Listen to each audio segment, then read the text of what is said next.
Okay, we're up and recording. Once again, folks, Dr. Larry Chapp here with another webinar interview. Today, I have with me Marc Barnes of New Polity. You live out in Steubenville, right? Near That's right. Steubenville, Ohio. All right, and I have Sean Domencic.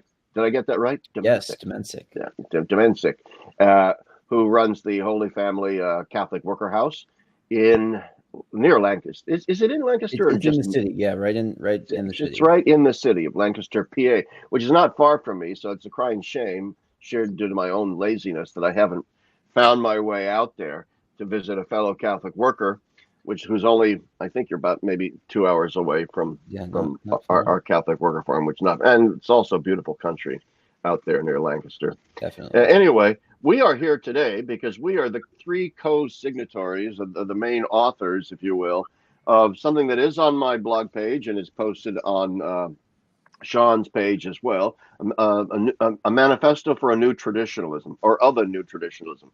And it's been up now. It's been public and posted for about 3 or 4 months, maybe longer. Uh, and it generated some steam early on. And I don't know if it's continuing to generate steam. I do continue on my blog every once in a while to get somebody who shares it to their Facebook page or other social media. So it's still out there and it's still sort of lingering as an idea. So I thought it was a good idea to get all of the authors together here today to talk about this new manifesto, why it was written, the motivations behind it, and maybe some of the basic ideas behind it. Now, the chief author of the manifesto, we were talking about this before we went on, the chief author of the manifesto is Sean. And therefore, I'm going to start off with him. I contributed maybe no more than 2 paragraphs and a few editorial suggestions to the whole thing. And Marc Barnes offered some editorial input and his editorial, but we all three agreed to sign our names to it as the three primary authors. And so we're all, in a sense, underwriting the project. But Sean is the primary author. And so I'm going to turn it over to you, Sean. Sean, what actually motivated you to write this manifesto for a new traditionalism? Absolutely, yeah. Well, Larry, I'd say it's was a long time coming. In that my relationship with kind of the traditional world is been going on for many years now, from the beginning of sort of becoming a traditionalist and encountering the traditional Latin Mass for the first time. Though interestingly for me, the traditional liturgy, was actually one of the last things of traditionalism that I encountered and kind of accepted and became a part of my spiritual life. It was encountering the sort of patristic tradition, the Thomist tradition, and Catholic social teaching, those as kind of traditions of the church that really inspired me. And then only later did I, eventually get around. James finally, dragged me to the Latin Mass here in the city. But in that process, because of that, I don't think that's a lot of people's experience. A lot of people come to Latin Mass first, and then they start to encounter maybe like more traditional devotions or traditionalist, like philosophy or whatever else.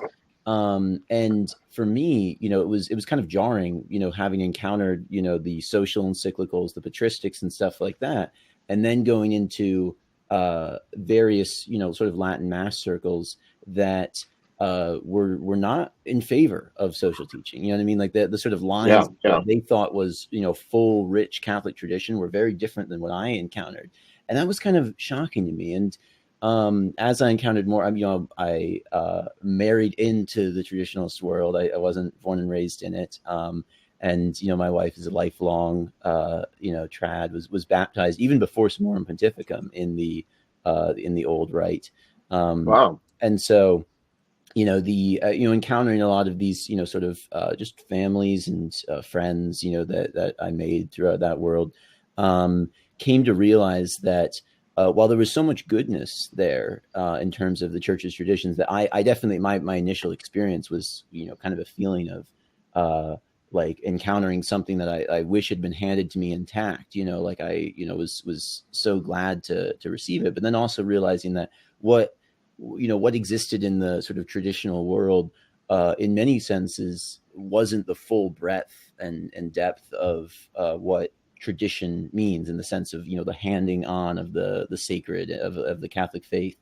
And so, yeah, the inspiration of it was really to try to articulate something that, my wife and I, and then other members of the Holy Family Catholic Worker here, right, have been trying to sort of live for, the last couple of years together. And have come to through this process of trying to live out what the church has handed down, these traditions. And that doesn't just mean obviously the liturgy, it means all the things that we talk about in the manifesto. And yeah, just trying to articulate kind of a very different brand of traditional, maybe brand's not the right word, but a different understanding of it that isn't kind of colored by all of these often kind of very reactionary or very just, I hate to say, rigid or something, because that can be such a sort of cliched word used in so many contexts. But the language used in the manifesto, right, is sort of pharisaical, right? Like, this, Yes. Yeah. And that was one of the questions that keeps coming up. What do you Mhm. mean by this dead Pharisaism? So Yeah. please, comment on that. Yeah. I think the big thing is, we see in the, like the Pharisees are a really important sort of motif in the gospel. And, the meaning of it is, unfortunately, obviously, the sort of idea of the Pharisees in, some of the darkest corners of traditional world kind of just gets filtered through like into Jews and becomes sort of an anti-Semitic thing. And that's not at all, the vein of what, the Gospels actually kind of portray the Pharisees as. What Jesus, his like dialogue with the Pharisees is always in terms of him coming as the fulfillment of the law, as a faithful Jew, as as in the sort of the line of the prophets and fulfilling all of the prophecies. But recognizing what the Pharisees have done, they've taken that tradition, they've taken the tradition of the law that's been handed down, of the prophets, of all these things, and they've kind of redefined the lines of it, and emphasized certain portions and de-emphasized other things in various ways that ultimately puts it into like man's hands rather than into God's. It kind of denies the movement of the Spirit in these things, and makes tradition this no longer living thing, which a living thing can, you kind of have to have this organic relationship with it. It can challenge you, it can move on its own, it can change, or it can grow rather. Whereas the sort of tradition that the Pharisees were holding, the sort of man-made traditions rather than God's tradition, was one that denied the kind of work of the Spirit in moving in this way. And so things, and that we kind of go through in the manifesto, the different ways that can take place, right? So in terms of liturgy, it means maybe having a very beautiful ancient liturgy, but without any ability to develop, right? Or to, kind of. Okay, stop there for a second, and I don't mean to interrupt you, but that was another question that kept coming my way, which is that what do we mean when we say that the liturgy could not develop with that before the liturgical reforms set in? Mate, so since I didn't mean to interrupt you, but I really want you to elaborate on that point as you move on with your conversation. Yeah, and this would be a point that I would certainly, invite both of you to offer some of your perspective on. But what I was trying to get at in that especially is that a lot of people kind of trace all of our liturgical woes to Vatican II and to the Novus Ordo, right, and everything. Yeah. And obviously, there's a lot of people point out that, like, say in the 1930s and 40s, right, like there was a lot of dissatisfaction with the liturgy, right? Like there was a reason that there was a liturgical movement that led to Vatican II. But I think even beyond that, I think going back to the Council of Trent, right? What happened at, we mentioned the manifesto, the Council of Trent was after the council, in the kind of chaos of what was going on, with the Reformation and all of the sort of upheaval throughout Europe. For the first time, we said, what is it? The first time the liturgy was centralized and stabilized in the Council of Trent. And that sort of centralization of the liturgy is a very novel thing. Like that's something that is like in the history of the church, like in medieval Christendom, you didn't have, like one clear liturgical book that was being used all throughout Christendom. You know what I mean? You had a great degree of diversity in your liturgy, a sort of decentralization. There was certain aspects, like the thing that made it the Roman canon, right? Like that made you part of the Roman rite was that you used the Roman canon, right, in the Mass. And so there was certainly like similarity, and there was continuity with the basic kind of structure and form of the early church, with certain developments that had come into that, such as like the creed or, things of that nature. But yeah, I think that, I mean, Marc, you've in your series with Dr. Jones, you had a lot of great conversation there, sort of about like really just expanding the whole concept of subsidiarity and what that means in the church. And I think that there's been a real lack of like sort of the only way we think about liturgy is as this kind of one standardized, centralized thing that is imposed, from the top down, whether it's the Tridentine Mass in 1570 or, the new Mass in 1970. And, I think we can recognize beauty in both those things and different things they contribute. But, the thing that I hope for via, sort of Pope Benedict the 16th's idea of mutual enrichment is that that mutual enrichment will be the mutual enrichment between sort of many liturgies, many sort of forms and developments, organic developments within them. There's a paradox in that those who want a traditional liturgy or the Tridentine Mass often resist and express a frustration with the top-down approach of the implementation of the Novus Ordo. And at the same time, those who feel like the narrative of the Tridentine Mass being the true Mass, as opposed to the Novus Ordo being a sort of derivative or worse, an aberration, they also feel a certain top-down approach, although coming from the Council of Trent, but not so much Trent itself as the traditionalist laser focus on that the Tridentine Mass coming from Trent as the only expression of the liturgy. So both have a complaint of the top-down imposition, and both tend to suggest that a bottom-up organic development is preferable. But the reason this is odd, I think, for the Catholic is that we don't have the luxury of choosing bottom-up versus top-down approaches when we are embedded in a hierarchy that is both from above and from below.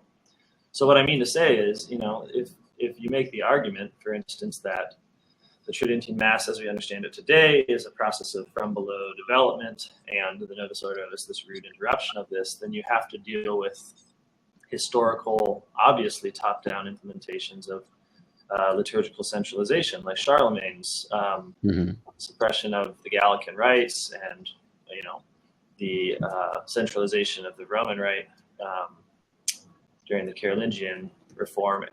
That is as much a top-down reality that led to the eventual, what we now understand to be the Tridentine Mass, as the kind of top-down approaches that we see today.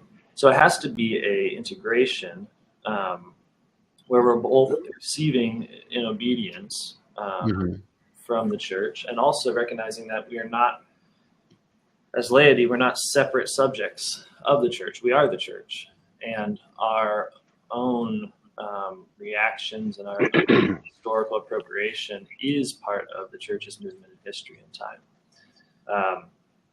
And I think sometimes both sides can miss this by trying to make an argument from, say, the organic versus the inorganic, the from below, from above. Well, I think that's the main and chief complaint. Since we're obviously focusing on the liturgical aspects of the manifesto, and why not? It's one of the more contentious issues today.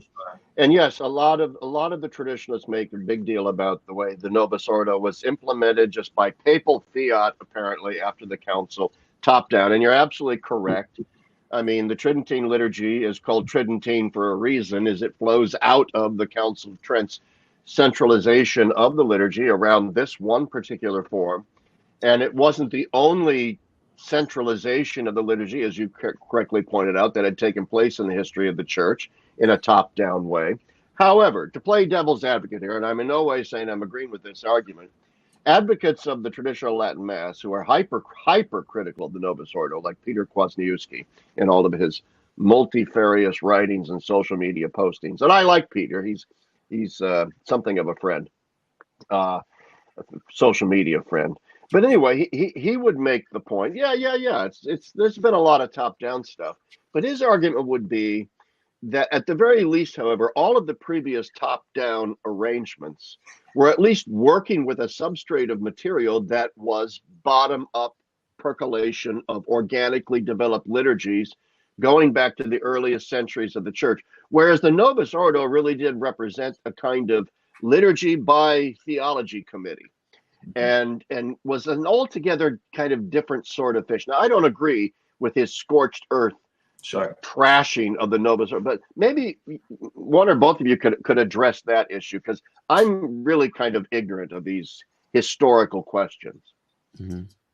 Yeah, I mean, the first thing that I would say is what we're discussing here is a new traditionalism. So it would be wrong to say that, at least on my part, that there's not, that I wouldn't acknowledge to some extent the truth of that there is a, and not just from the church, but I think from society as a whole, there's been a turn in the 20th century to centralized bureaucratic forms of working and thinking, and the church has taken its part in that.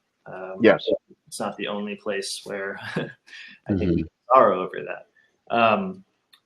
So that being said, it's also the case that when we describe a new traditionalism, what we're advocating for is precisely the mutual enrichment of the forms. So one of the ways in which I think the forms mutually enrich each other is that, and one of the reasons I think Ratzinger saw the wisdom of this approach was that the Tridentine Mass, even though it's often not celebrated traditionally in a strict sense, but it contains precisely that link to a long historical development, the sense of the faith, things that we like, when we talk about an organic bottom-up development in history, even while acknowledging that there was a lot of top-down centralization as well. That one of the things that can sort of teach the Novus Ordo as we look forward to its proper implementation is to incorporate precisely those gifts of history, those gifts of the tradition, which have not at all been successfully implemented and often have been horribly left by the wayside. So I think we occupy a difficult position, and that what we're not saying, it seems to me, is that somehow there is no critique of the Novus Ordo available to us. But what we're not saying as well is that we can somehow say it's some invalid thing. Rather, it seems to me the approach of the need for its enrichment within the tradition seems to be the more realistic approach. Yeah. Just as the council, the church, obviously saw the need for the enrichment of the Tridentine Mass as they saw it when they went. Right. I mean, you can't have it one or the other way. Yeah. I'll turn this back over to. Oh, go ahead, Sean. You want to say just something? That like I think that mutual enrichment. Many people would sort of say, like, I know that a common sort of rad trad sort of argument is to say, oh well, the only thing that really it's really kind of a one-way enrichment. The only thing that needs enrichment is the Novus Ordo, and the Latin Mass is sort of superior and perfect. Right. And we could really just return to that. And I think that, I certainly I would certainly agree. And I totally agree with what you're saying, Marc, right? Like, I don't think that, I think we can recognize that your average Novus Ordo is very likely to be a simply worse liturgy than your average Tridentine Mass. And I'm not going to, I'm not trying to lay that at the blame of, the council or anything, by no means. I mean, we're citing all the things in the council that the problem is that your average Novus Ordo liturgy is not abiding by, right? Not actually carrying out. And I think that I think that there is a point where you can say, and the Council Fathers, recognized a need for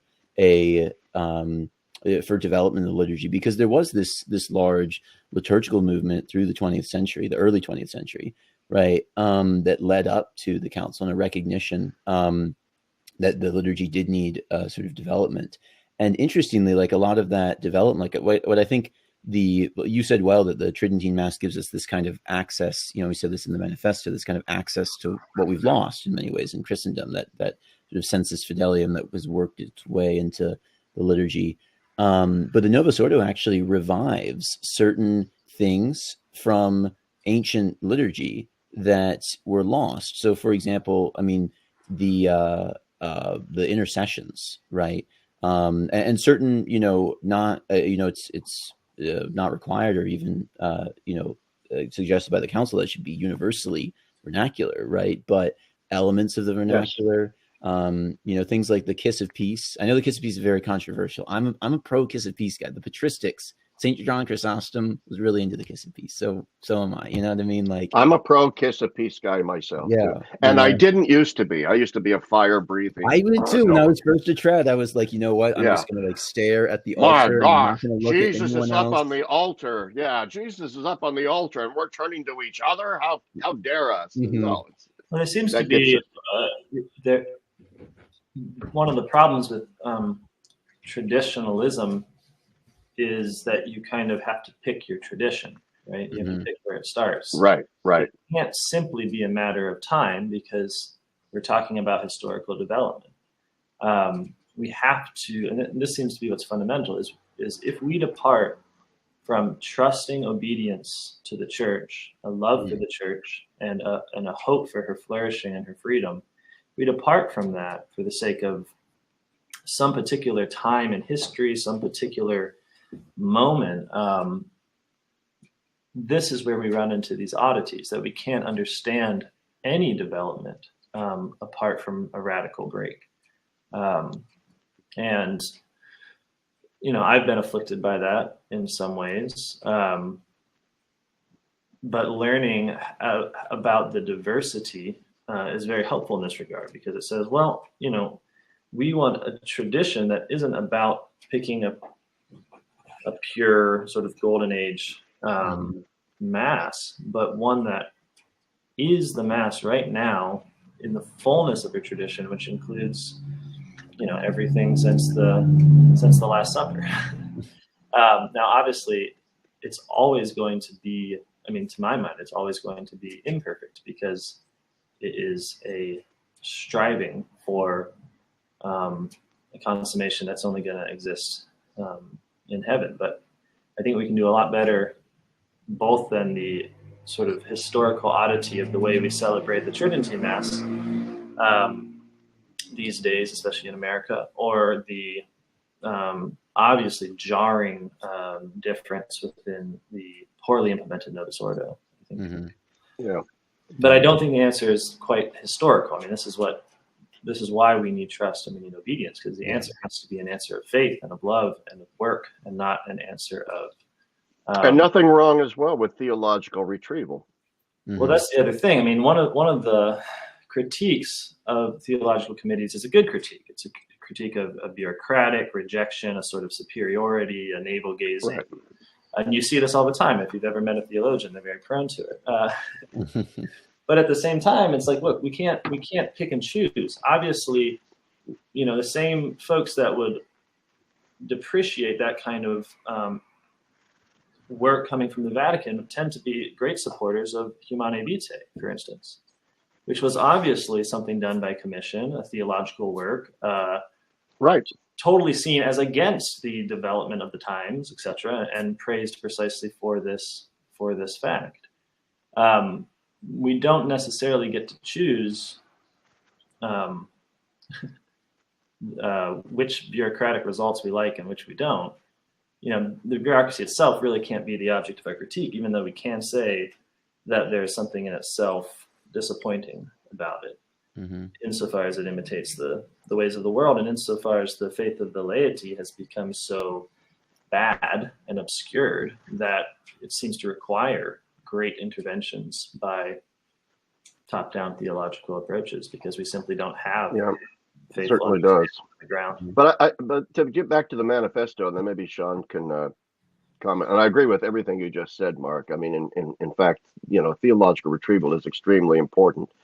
I would say, though, before I get on to my point, is that one of the pitfalls of liturgy by theological committee is a kind of groupthink bureaucratic mentality can set in, and it seems to me that with regard to the Novus Ordo, that one of the criticisms of the Tridentine liturgy was the multiplication of gestures and so on, and that there were redundant accretions that we needed to streamline and get rid of. And I think that's a process that's legitimate, but it's also a process that has dangers involved in it. Because, I mean, an analogy to me is like genetics. For years, I mean, scientists looked at the junk DNA and said, junk DNA doesn't do anything. Or these epigenetic things that are going on in the cell, they don't really do, the genes determine everything. Well, now we know junk DNA actually does something, and all that epigenetic stuff is unbelievably important. And so that's kind of the way I feel about the thicket of things that we saw in the traditional liturgy, that we just sort of cut away with some danger involved in that cutting away, that we're just going to end up with this streamlined, highly efficient, just the facts, ma'am kind of liturgy, which is sort of what we got, which then leads me to my point, and I'm going to turn it back over to Sean. I mean, I attend, as I say a lot in my interviews, I attended Anglican Ordinariate Parish, even though I'm a cradle Catholic. And that's because I got tired of Novus Ordo, the typical Novus Ordo liturgies. And to me, and I'm not just saying, I mean, one of the reasons, I have attended traditional Latin masses and I enjoyed them, but they didn't really move my needle. But the Ordinariate Mass really hit home with me, because to me, it was the fusion of those two horizons. It's a very traditional liturgy in the vernacular, with prayers spoken out loud, with, prayers ad orientem, communion received kneeling at an altar rail on the tongue, lots of chant and incense and bells and smells and all that kind of thing. To me, this is maybe, in my mind, the liturgy that the Council Fathers had in mind when they wanted to reform, the traditional Latin Mass. I could be wrong about that, but I think that's and I'm not saying, the whole church needs to go over to the Ordinariate liturgy. I'm just saying that liturgy provides us with a very good model, I think, is the kinds of things that we're talking about here in the Manifesto, where we see the fusion of two horizons. But anyway, that's my two. So Sean, certainly, Mark, just to end on that, I'd certainly say that if the reform had been implemented in such a way that was what we had received, I don't think the virulent traditionalism, which would have any. I don't see Lefebvre happening. Yeah, right. Yeah. You could. There certainly could have been debates regarding, things that were seen as theologically weaker in the Novus Ordo, or things that were missing that were in the Tridentine Mass. But I think the debate really would have been one of enrichment, because there wouldn't have been this profound sense of loss that has fueled, a lot of the more binary, 1-0 sort of Tridentine Mass or nothing language of today. Yeah. But anyways, Sean. Well, Sean. No, I think that's a good point on the topic of, like, I think what we're trying to, I've heard some criticism of the Manifesto kind of trying to be like, middle of the road or something like that. And I think rather, like, getting to what you're saying there, like recovering that sense of like legitimate enrichment and discussion, that happens, like that's part of, what a tradition is, right? Like a tradition sort of in the Macintyrian sense, right? It's something always sort of in discussion with itself and developing and reevaluating, reforming, not like cutting off its roots, but rather growing from those roots in different directions maybe than one initially expected. And I think to your point, Larry, about the ordinariate liturgy, which I still have never been blessed to go to. We just actually had a friend over. She was at the round table last night, who goes to she's an ordinariate Catholic and everything, and great discussion. So maybe we'll make a. You should trek up here to Scranton Yeah, sometime. maybe I'll come up there sometime and get to experience it that way. But Yeah. I know the form of the liturgy quite well, and I was talking actually with a Franciscan who reached out to me to talk about the Manifesto, and some of his main points of sort of question and critique and stuff were on the lines of sort of the Novus Ordo and similar to what we been discussing. And in that conversation, I think something that we were able to fully agree on is that a lot of people don't know this, like the 1970 Novus Ordo, came out. That was kind of the books. And there's all sorts of critiques of that. The Theological Commission, the Bugnini character, for those that know, he was sort of a, nefarious, a theological, a Freemason, apparently. Yeah. And I'm not here to, I don't, Bugnini doesn't seem like a good guy from all as I understand. Even if some of the most extreme conspiracies about him might not be true, but still, there was, after the council, this 1965 transitional liturgy that was kind of existing in this in between, and it bears a lot of resemblance to what you're saying, Larry, to the to kind of being this expression of the council's reforms that was, it had vernacular for like the readings, for example, but you'd still have like the canon and the mass in Latin. It had the regular forms, the ad orientem, all that kind of stuff. It reintroduced some lost elements, again, that had existed previously, like intercessory prayers, which I understand the ordinariate liturgy has. Well, we do. We sing them. Yeah, stuff like that. And I think that things of those nature are, ultimately what I agree with you in that I think that is really kind of what the council most envisioned in many ways. It's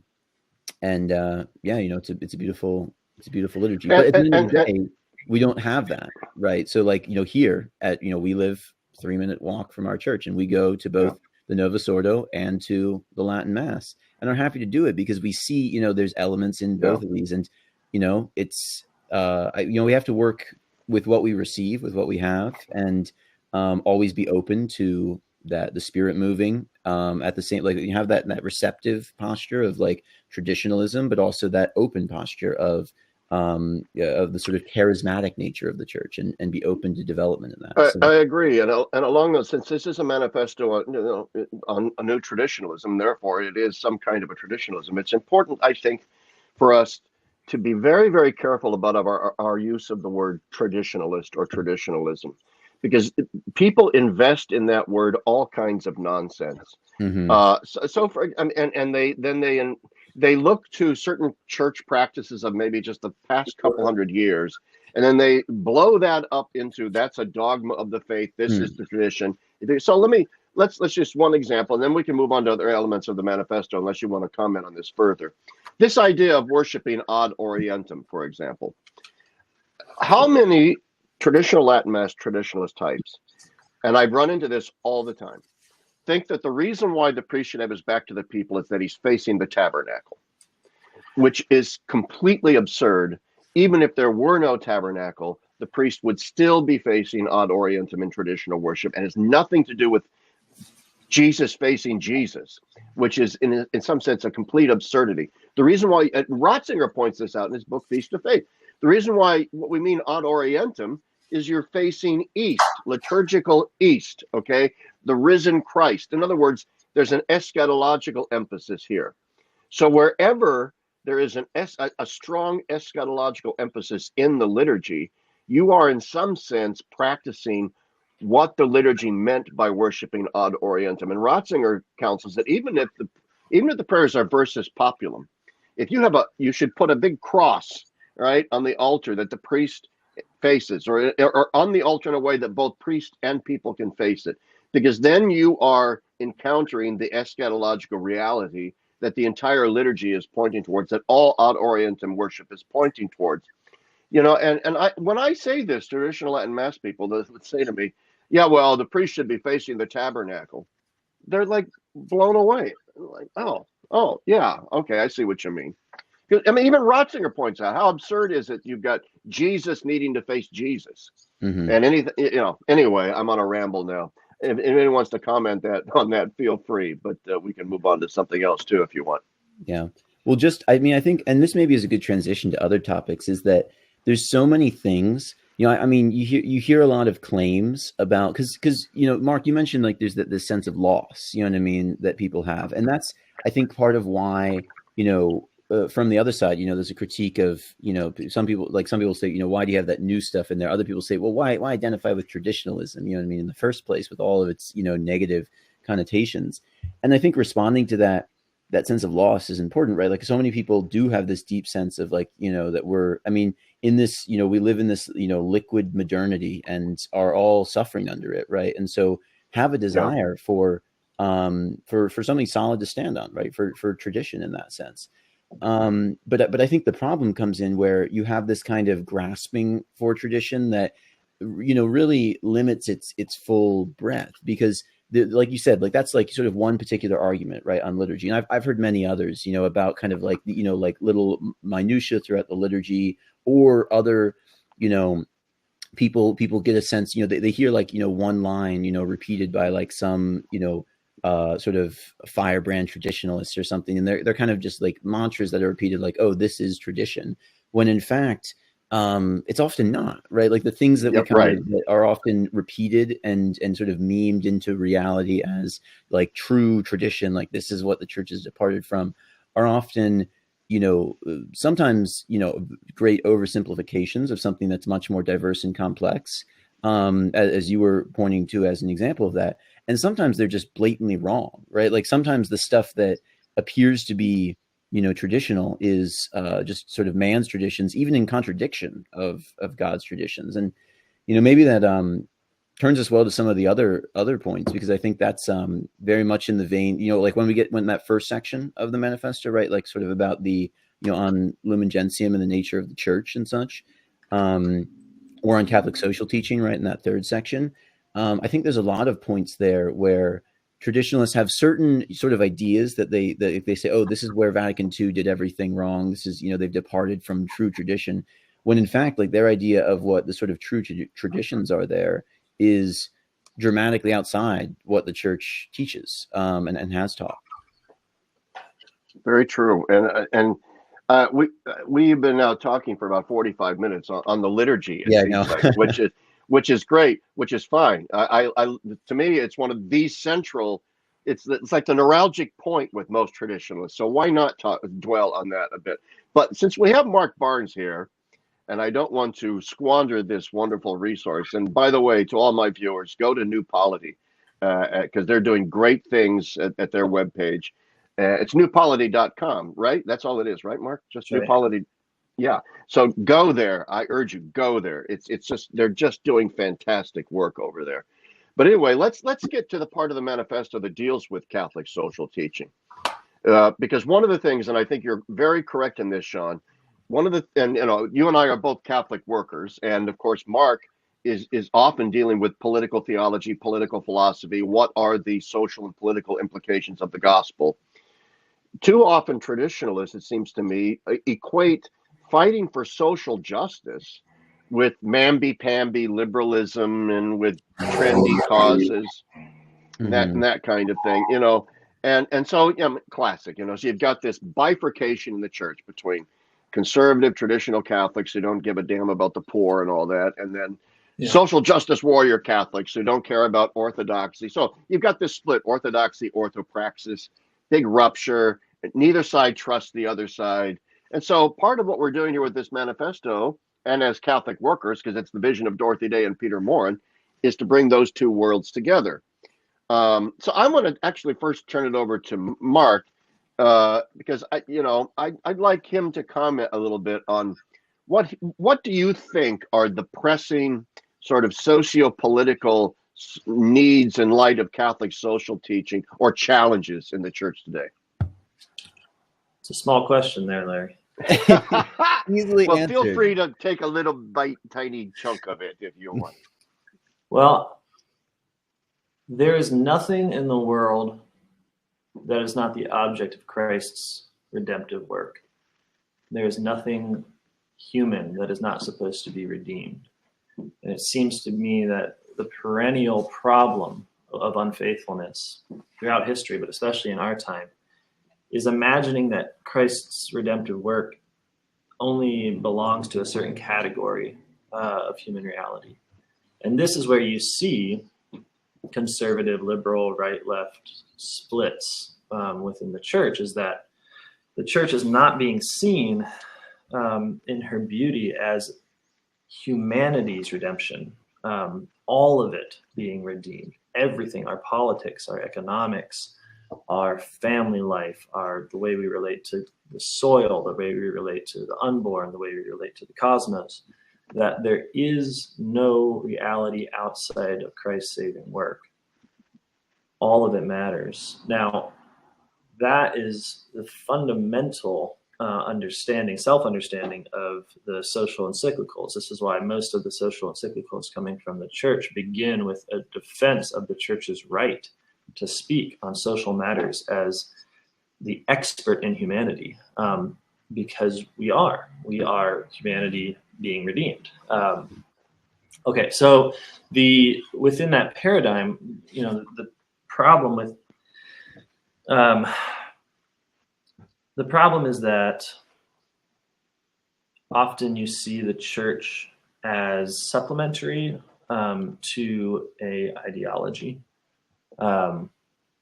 So obviously within America, this is most obvious in that on the right, you have the church, the Catholic Church, and it supplements basically a Republican free market capitalist agenda, where we believe the basics of conservative policy concerning immigration, economics,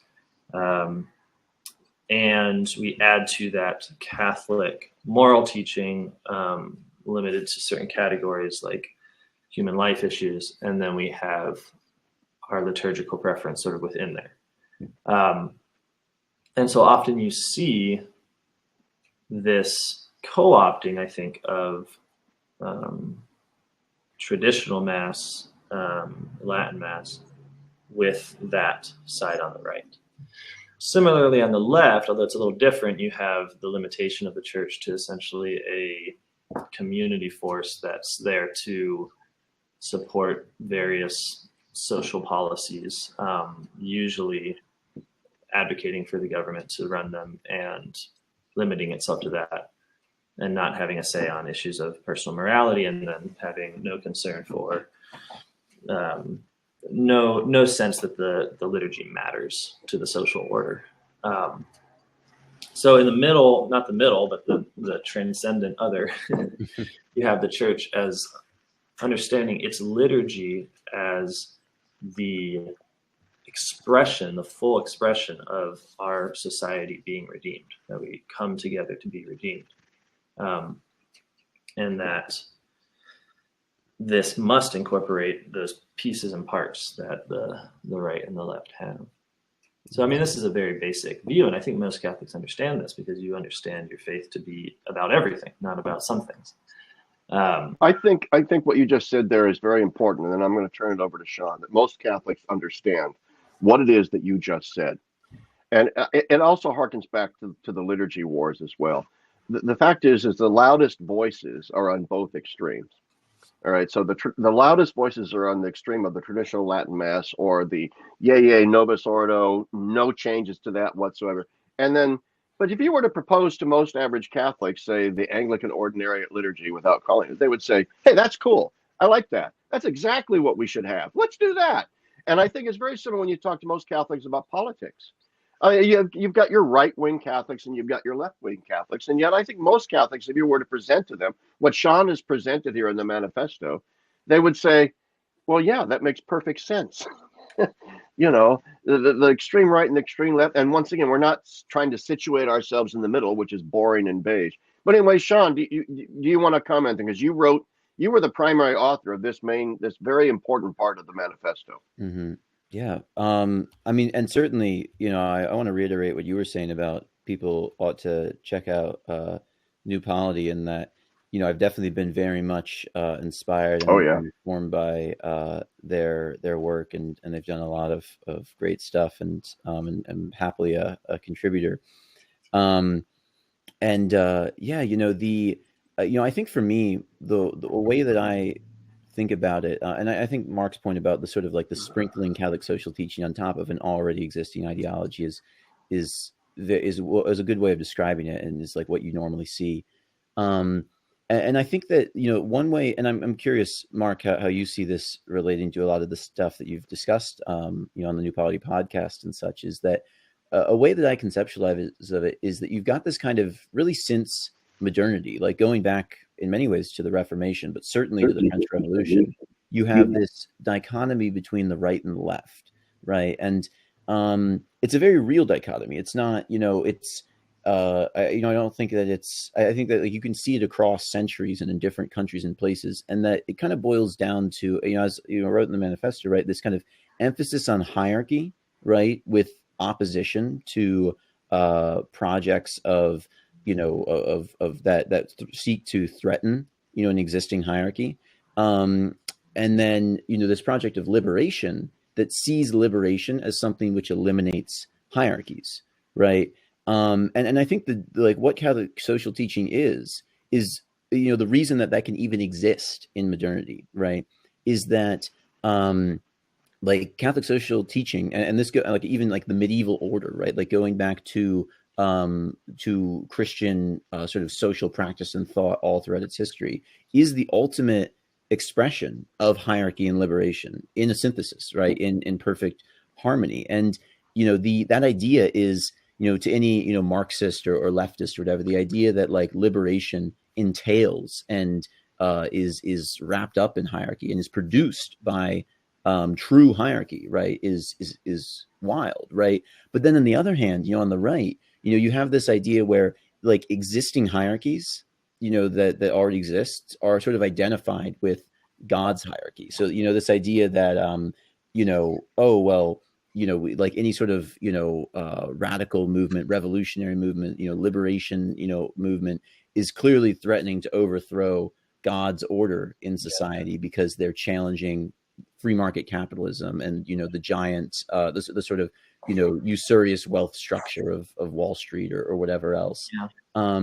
That's seen as something that's opposed to, like, that order is identified with that hierarchy is identified with God's hierarchy, when in fact God's hierarchy, human hierarchies often depart through becoming structures of sin, right? Built up by individual sins that crystallize, as the popes say, become opposed to God's hierarchy. And that's where you need that sort of prophetic role of the church that calls people back to the true hierarchy of God's order, which also beautifully is liberatory, right? Like if we are in God's, the sort of order that God has set over the earth, there will be no poor among us, right? Like it will be liberation.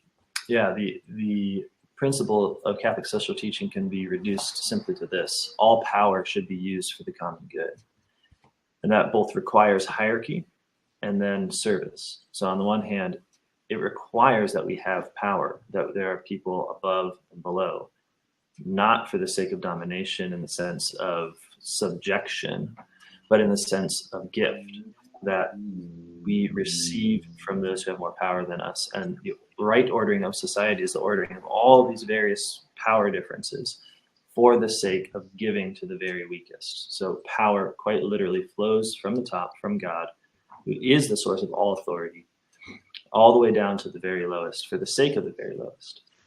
This is in one way to describe what the church means by subsidiarity, but it's also, I think, just a way to describe what we understand to be just, what we know very innately to be just, namely that if there's power, then that power should be for the good of others. This is a Christian revolution. It's a Christian achievement. It's not something the world has known prior to Christianity.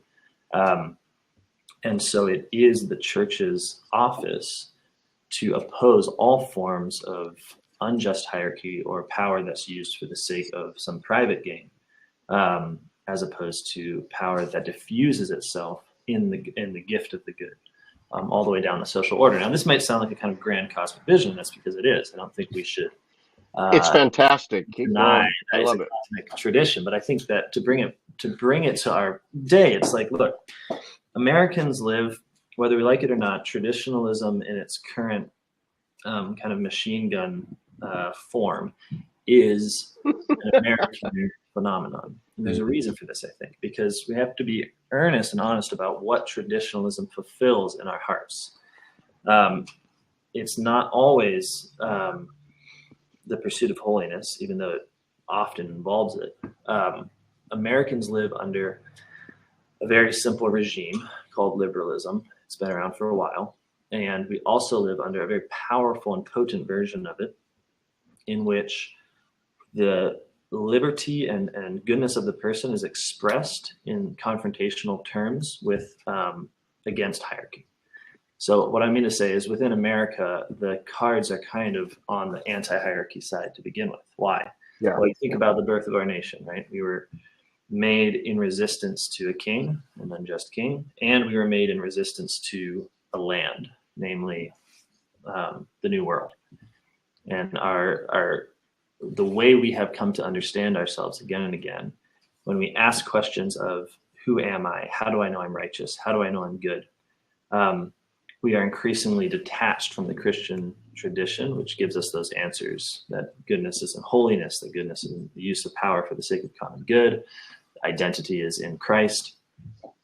We shirk these things, and we find it instead in imitating that primal American scene. How do I know I'm righteous? Because I'm righteously opposed to something that's higher than me and oppressive and constricting my freedom.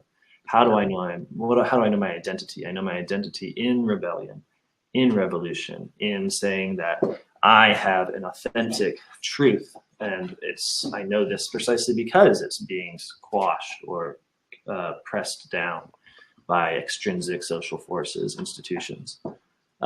We are naturally predisposed to look for answers, and I see to look for answers in this way, namely to find out what true self is being smothered by some institutional falsehood that needs to be brought out. And that is the American form of liberation. It's the American form of establishing our identity, of becoming adults. And it's a problem. Now, what I have seen in the traditionalist movement is, unfortunately, achieving a lot of this liberal attainment of purpose and identity in the same way, where the church, instead of being the project that we're all involved in, becomes this sort of hierarchical, institutional oppressor. The Mass and one's devotion to the Tridentine Mass becomes the kind of authentic, hidden church, as it were, that's within the individual being oppressed by the hierarchy. And what this gives is a really strong and exhilarating, thrilling sense of identity, because it establishes us within the American tradition of revolution. I am in rebellion against this institutional problem. I have a truth that is being obscured and that I would like to bring to light. And we achieve a sense of stability and identity and purpose and meaning within a world that's increasingly devoid of all of those things, because it's devoid of God, it's devoid of Christ. And this is where I really fear, not just for traditionalism as such, but for traditionalism as a part of the world, right? As something that, in the same way that we discussed the bureaucracy of the church as a sort of corruption in the sense of an imitation of worldly structures, we also have traditionalism's imitation of the worldly structure of liberal identity formation. Mm-hmm. And when we look at, when we're very honest about the ways that traditionalism as a ideology is pushing people to disobedience, to a lack of trust, to social isolation and alienation, to online living as opposed to being in community with the parish and things like this, what I think we see is that traditionalism has been hijacked by liberalism. Mm-hmm. It's been offered as one more mode of gathering an identity up within a increasingly isolated, alienated world. That's Can I jump on that point about, living sort of, online, right, rather than in reality, and attached to this sort of whole idea of Catholic social teaching, also what we talked about in the first part of the manifesto, right, like the sort of vision of, and you mentioned this earlier, Mark, in this conversation about how like we are a part of the church, right? Like the church isn't something that we kind of like, we're not consumers of Catholicism, right? Where we receive, like I'm have an identity and I consume, this brand of Catholicism, but rather like I am a Catholic, right? Like I'm baptized, I'm part of the body of Christ, and how I live, the body of Christ is either being built up or torn down, or is lacking the full life that it ought to have because of the way that I live. And I think with so many of these sort of the liturgy wars conversations and stuff like that, there's this kind of sense of, oh well, if we get this one thing right, then it'll fix the church. You know what I mean? If we do this, it'll fix everything else. And I think there's certainly truth to like the way we pray. Does affect our faith. I'm not at all denying that. But the idea that it's like a silver bullet, I think, doesn't really understand. You mentioned earlier the liturgy is the kind of culmination of the social order, right? And if you have your liturgy kind of like externally, formally, correct, but then all of the other aspects of that social order that sort of underlie it are in total contradiction to it.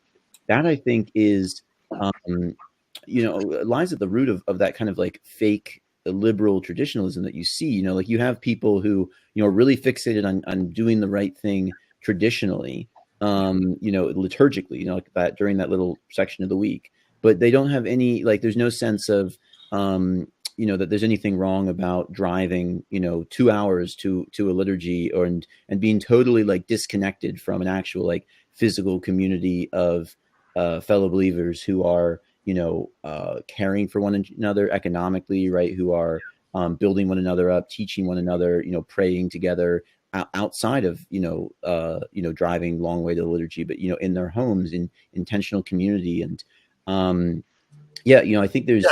You're totally right. There's this distinction between the liturgical traditionalism and then the traditionalism of the practice of the faith. I mean, that's just obvious. It's, one thing I like to ask people when they ascribe to traditionalism as a kind of identity fix is, it's like, okay, yeah, great. I also love the tradition of the church. One of the things that I really like is digging up the bones of users and scattering them, because this was a tradition, right? Yeah. I'm not saying that necessarily we should start digging up the bones of bankers and scattering them on the graves, but the crisis that the church faces today is that when we have people who are expressing a deep love and identity within the Tridentine Mass, they're very likely to be also the same people that have no problem with usury, but have no problem with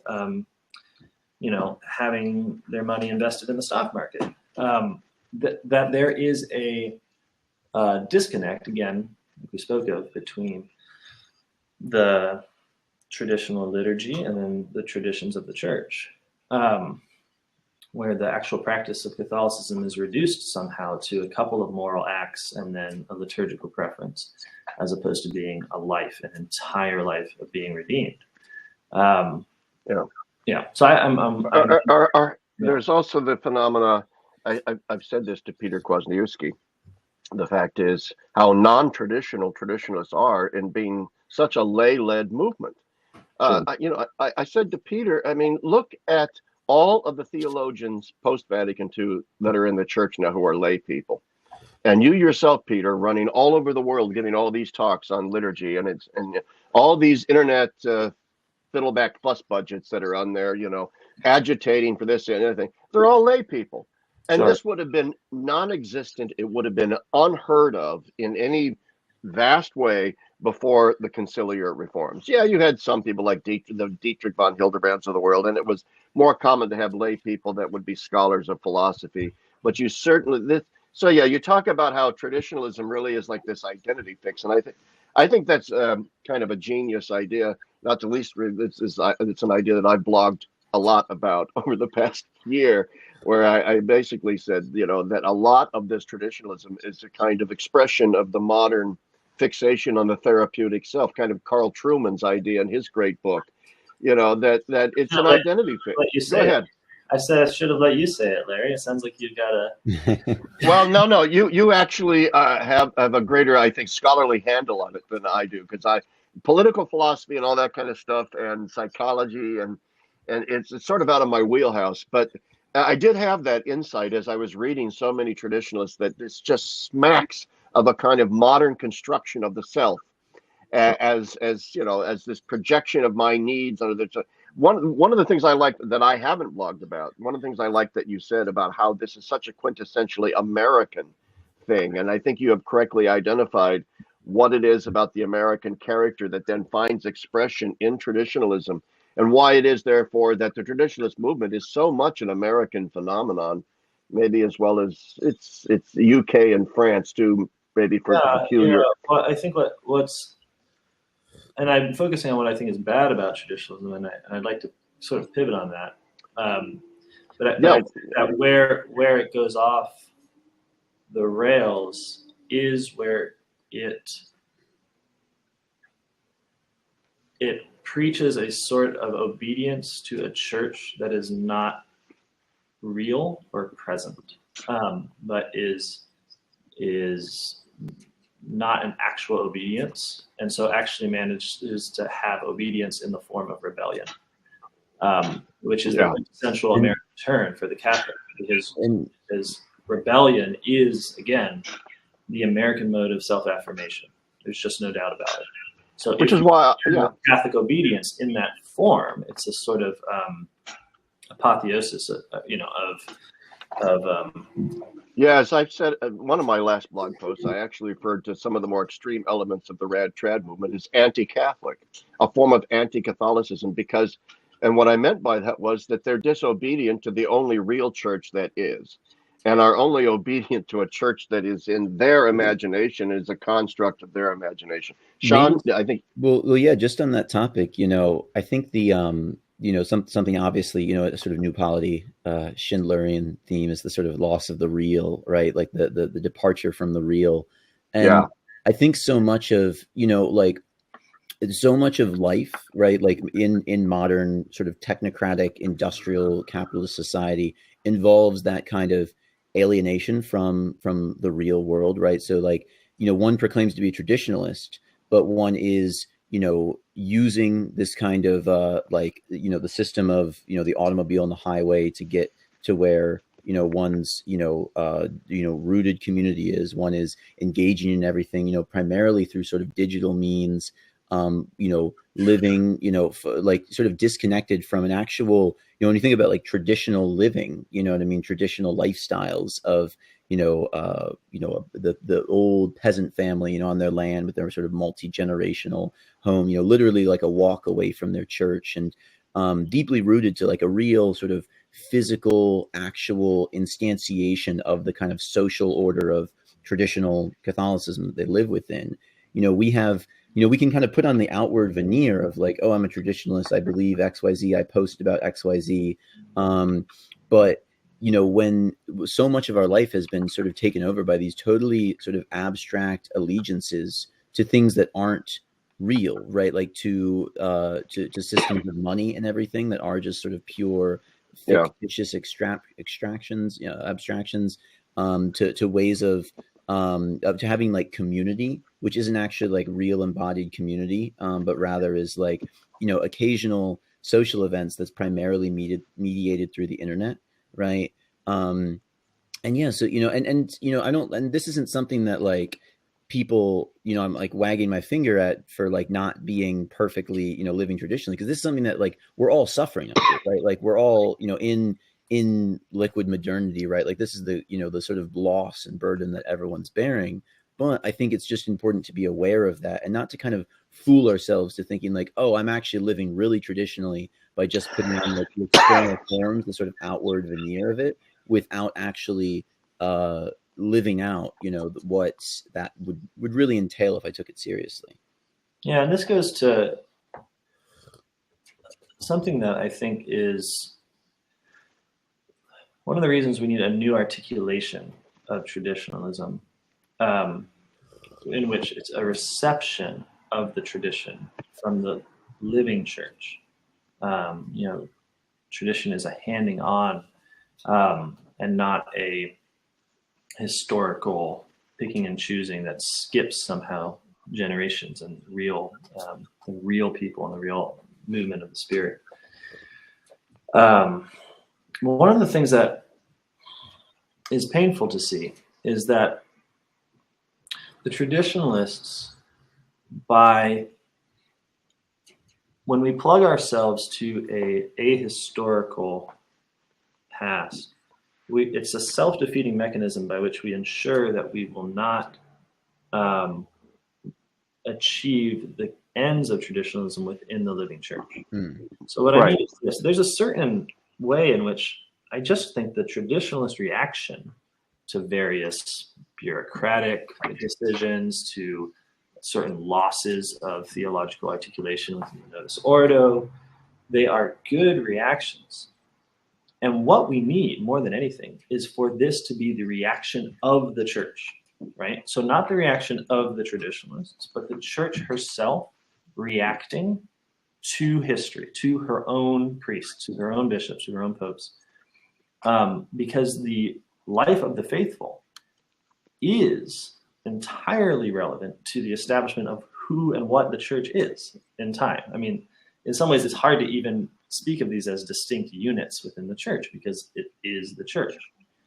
You see this sometimes on a microcosmic level within the local parish, because what traditionalism, as it's currently expressed, has done has been to create a situation in which usually the most faithful of Catholics also are the ones most deeply tempted to drive, to use the automobile, to drive away from their local parish and to meet with other, usually faithful Catholics from various communities at a traditional Latin Mass, where that becomes their liturgical life. So what you have, of course, is that the very people that would be most likely to enrich the parishes liturgically and often doctrinally by their presence, by their participation, by their, having children as altar servers and hopefully eventually as priests, by having, who knows, maybe even bishops for children.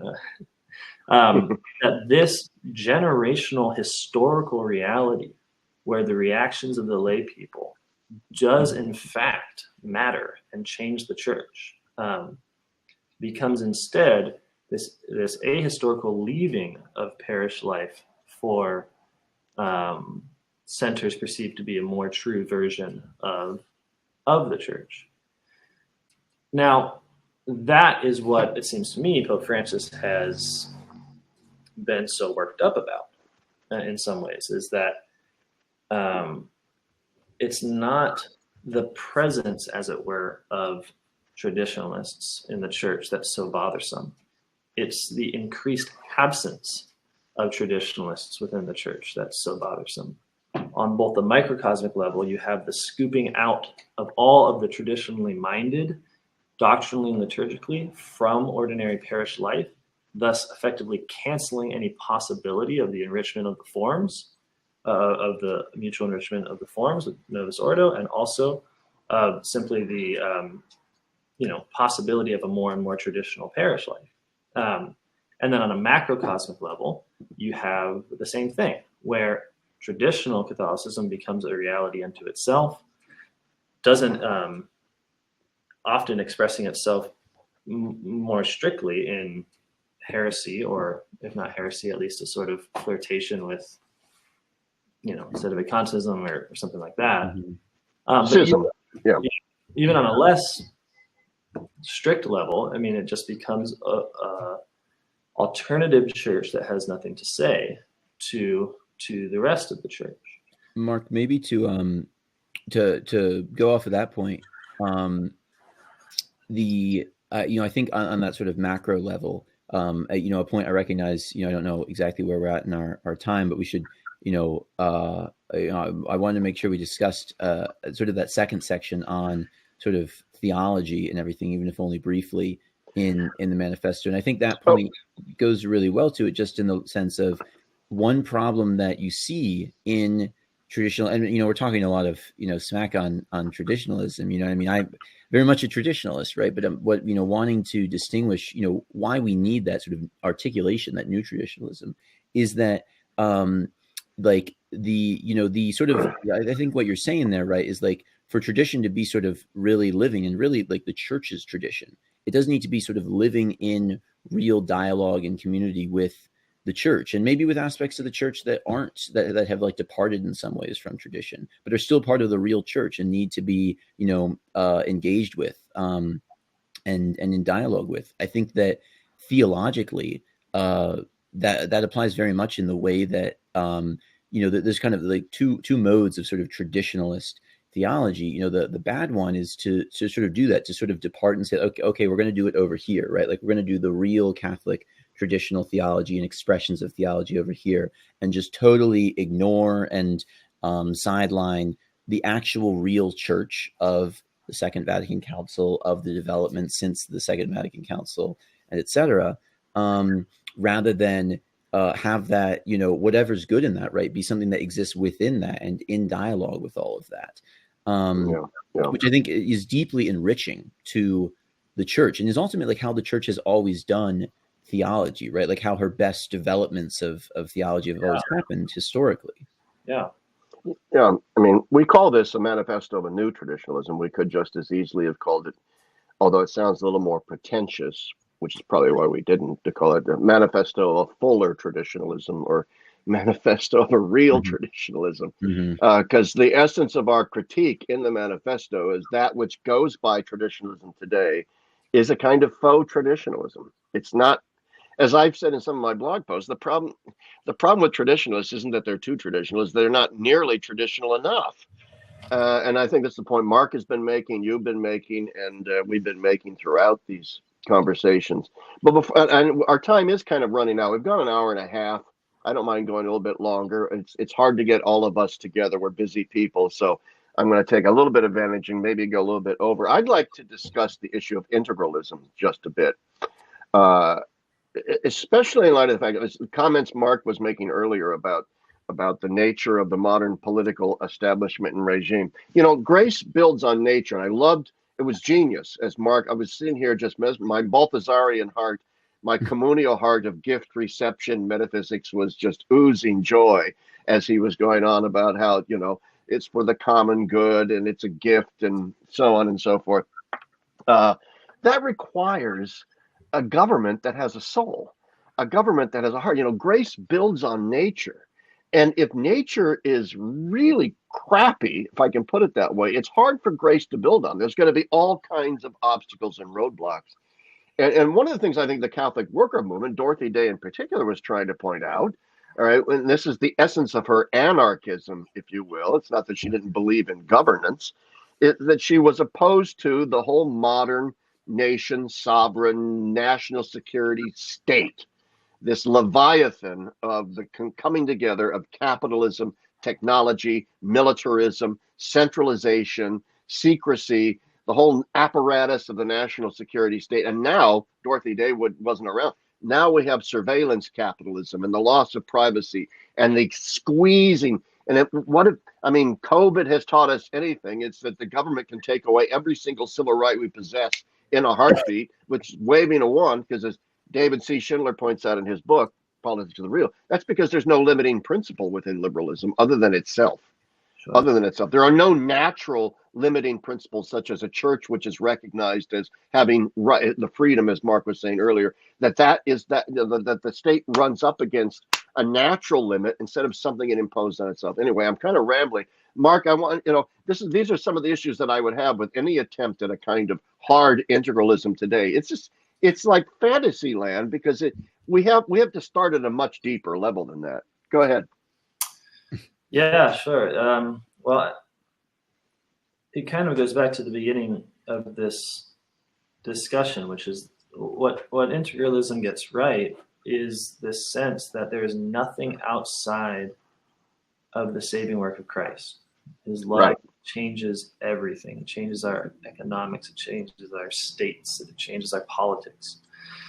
And the goal of the church, or the bridal nuptial mission of the church, is to receive that change and to respond to it in obedience and trust and faith through history, as all of mankind becomes more and more a part of the church.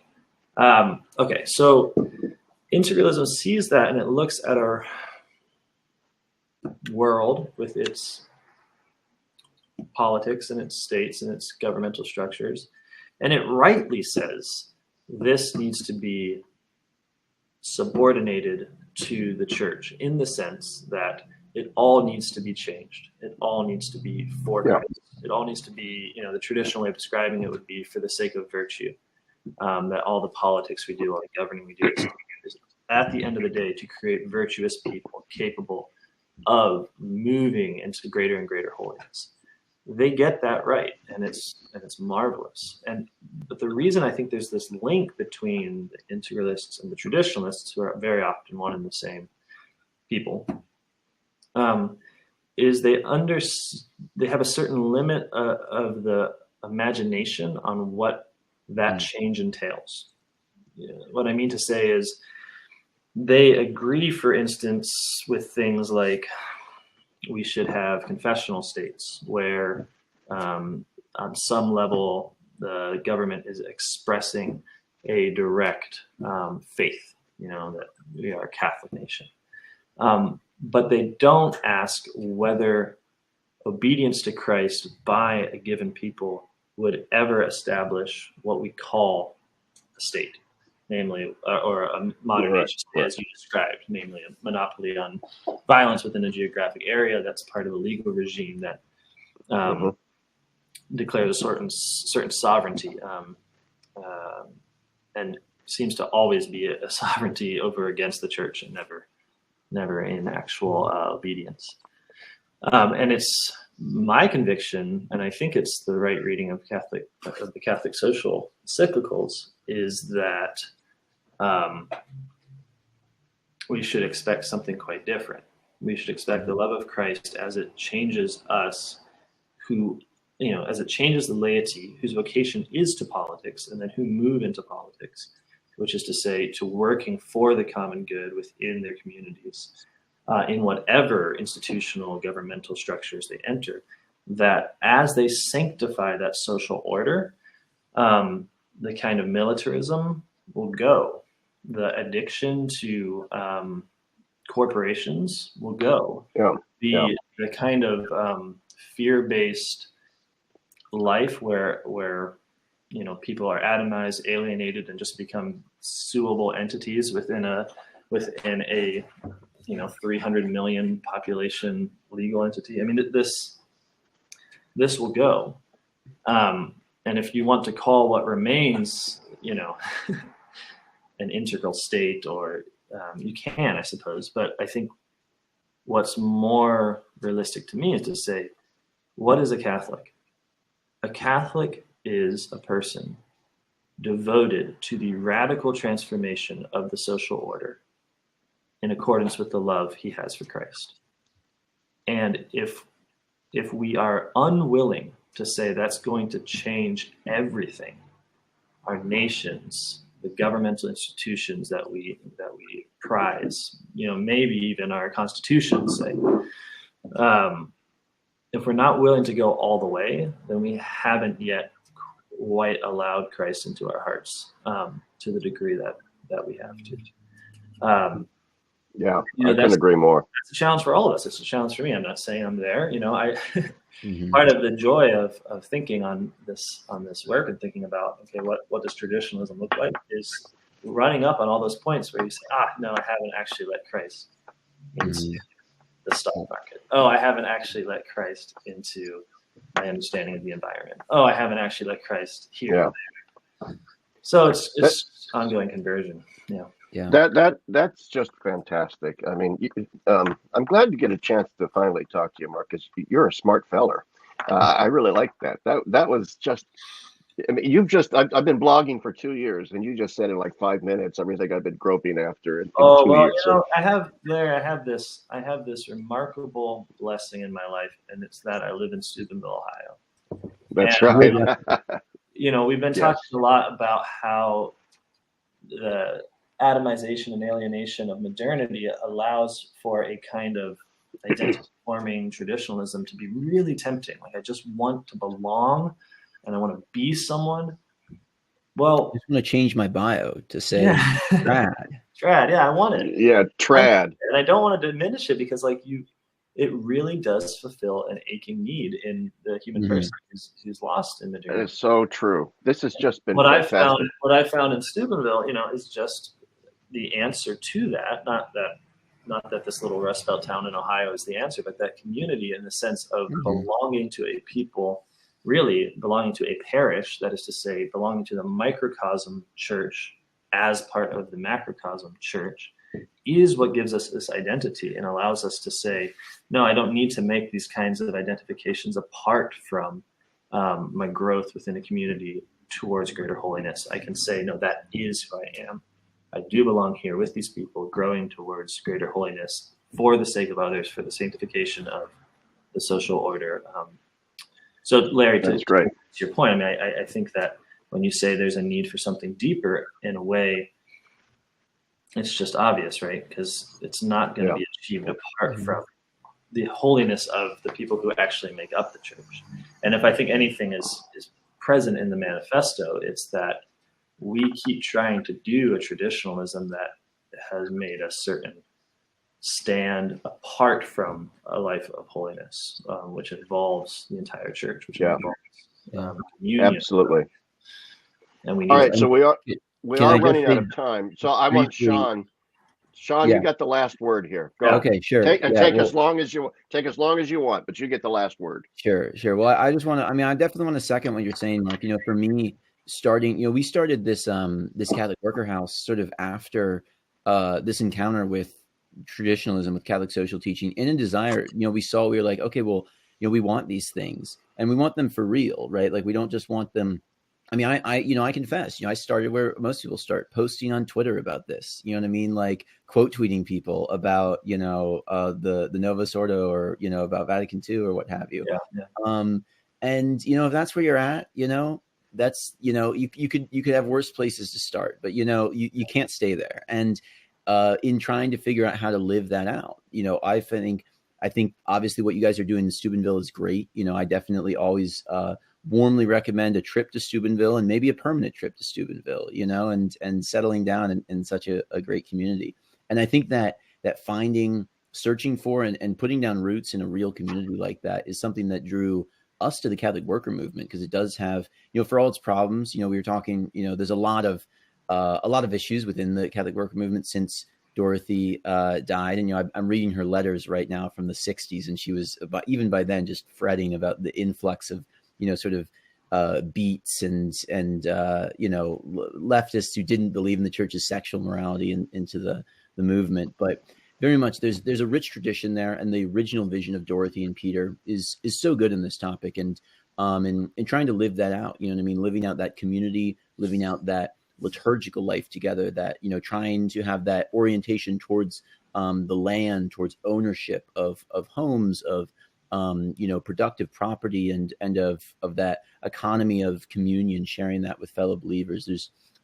I highly recommend just for people becoming more acquainted with the Catholic worker movement, because it's been, really like a way for me in my life to live out the church's tradition in the most living, integral way that I see it.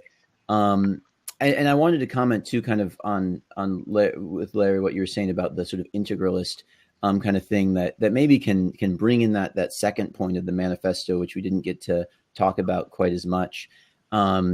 But there's this kind of sense in the church, when people are calling for integralism, that kind of stuff, they're often drawing on the kind of Thomist tradition, and I consider myself a Thomist. I love the philosophy of St. Thomas and all that it's it's been rightfully exalted in the church, and we have that mentioned in the manifesto for good reason. And integralism is kind of drawing on that Thomistic aspect of the church, and that sort of that theology of the common good, like you said, that theology, kind of everything being subordinated to that, this sort of nested hierarchy of the goods and ends of the things of this world, ultimately towards Christ and his church. But I think at the same time, and we often see that sort of on the right wing, right, of the church, that's being, really hammered home and discussed, of traditionalism. But I think too, we have to have the beauty of St. Thomas is, St. Thomas wasn't creating an ideology, right? Like, I'm not a Thomist in the same way that like a Marxist is a Marxist or a Hegelian is a Hegelian, or, right. Well, exactly. Right. Like, to be a Right. Thomist, right, to be a Catholic, right, is to have this very Irenic view towards the real, to say that everything that's true, like everything that speaks truth in the world, everything that just exists, is able to teach me about the reality that the God who made all these things put into being, and that I can draw from all these different things and bring my understanding closer to the truth.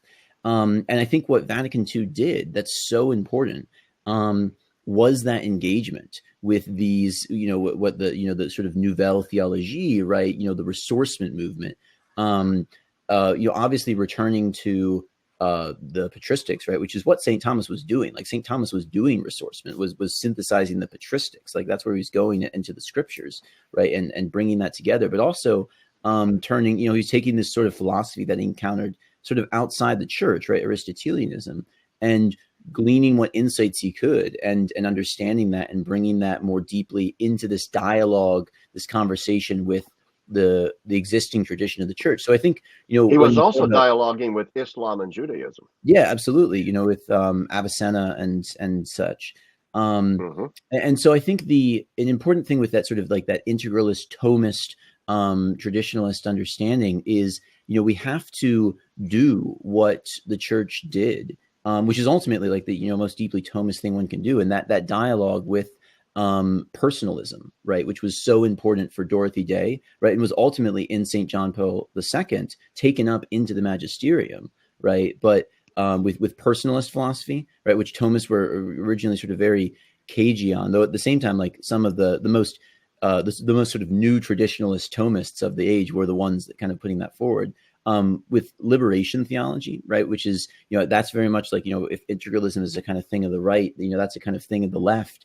And I think that on their own, they both are deficient in some ways, because they're not sort of open to the full breadth of reality. But again, that synthesis of hierarchy and liberation, that the church provides. And what you were saying, Marc, just about how,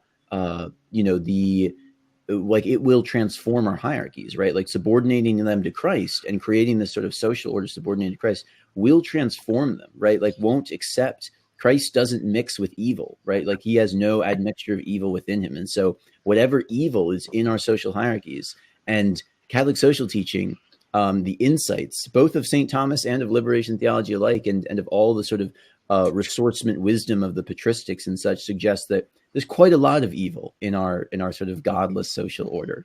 And that evil will be overcome by the light of Christ. We can't kid ourselves about like the reality of that orthodoxy, of that, that truth, of that hierarchy that is literally part of all of creation. But nor can we kid ourselves about the depth of, the indignity of poverty, of suffering, of injustice under our system, and having that, the preferential option for the poor being something lived out within our traditionalism. I mean, it's opening so many sort of doors that, but all of we that, could talk about that. Go ahead. Yeah, well, all of that's just, I think, at the beginning of what we're trying to get at when we speak about the new traditionalism.